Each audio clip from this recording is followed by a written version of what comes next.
ప్రభువైన యేసుక్రీస్తు నామములో దేవుని బిడ్డలందరికీ శుభములు. యోహాను సువార్త 8వ అధ్యాయం 44లో ప్రభు ఏం చెప్తున్నారంటే, మీరు మీ తండ్రి యొగు అపవాది సంబంధులు, మీ తండ్రి దురాశలు నెరవేర్చుకొని కూర్చున్నారు. వాడు అబద్ధికుడును అబద్ధమునకు జనకుడునై ఉన్నాడు అని చెప్పారు. 43వ వచనంలో, మీరేలా నా మాటలు గ్రహింపకున్నారు, మీరు నా బోధ విననేరకి ఉండటం వల్లనే కదా అని అంటున్నాడు. ఈ మాటలు యేసు దేవాలయంలో వారికి బోధిస్తున్నప్పుడు ప్రశ్నించాడు. వారిలో సామాన్య ప్రజలు ఉన్నారు, పరిసయ్యులు ఉన్నారు, అనేక మంది శాస్త్రులు ఉన్నారు.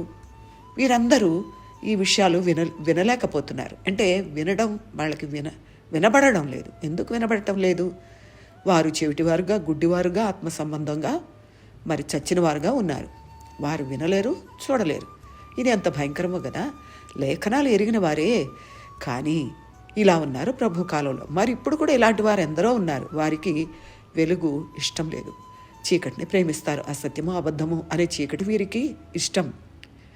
3:19లో ప్రభువారు ఏమన్నారంటే, వెలుగు లోకంలోనికి వచ్చిన కానీ తమ క్రియలు చెడ్డవైనందున మనుషులు వెలుగును ప్రేమింపక చీకటిని ప్రేమించిరి అన్నారు. వారు శిక్షావిధికి అర్హులు. వీరు వారి ప్రవర్తన మాటల ద్వారా అది బయటపెడుతున్నారు. ప్రభువైన యేసుక్రీస్తు ద్వారా వెలుగు లోకంలోనికి వచ్చింది.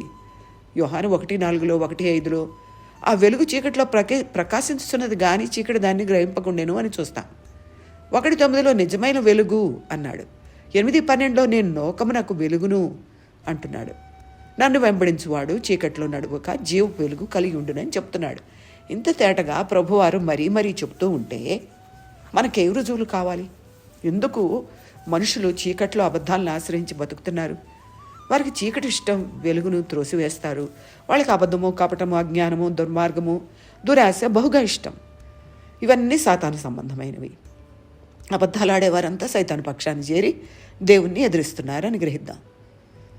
కాబట్టి వారు సత్యాన్ని స్వీకరించరు, విశ్వసించరు. సాతాను వారిలో తిష్ట వేసుకొని కూర్చొని నిజమైన సత్యమైన వెలుగుని చూడనివ్వడు. కాబట్టి దేవుడిచ్చే అవకాశాలను వారు పోగొట్టుకుంటారు. దీనివల్ల ఎంతో నష్టపోతున్నారు. తర్వాత సమయం అయిపోతుంది. అప్పుడు వారెంత బాధపడినా ప్రయోజనం లేదు. దేవుడు మనల్ని రక్షించాలని చూస్తుంటే సాతాను నాశనం చేయాలని చూస్తాడు. సమయం ఉండగానే చక్కబెట్టుకోవాలి, ఆ తర్వాత ప్రయోజనం ఉండదు. లోకమంతటికి జరగబోయే తీర్పులో ఇటువంటి ప్రవర్తనకు శిక్ష ఉన్నది. ప్రకటన 21:8. కాబట్టి అందరూ జాగ్రత్త పడదాం, వెలుగుని స్వీకరిద్దాం, ప్రభువైన యేసుక్రీస్తు మార్గంలో నడుద్దాం. దేవుని స్తోత్రం. ఆమేన్.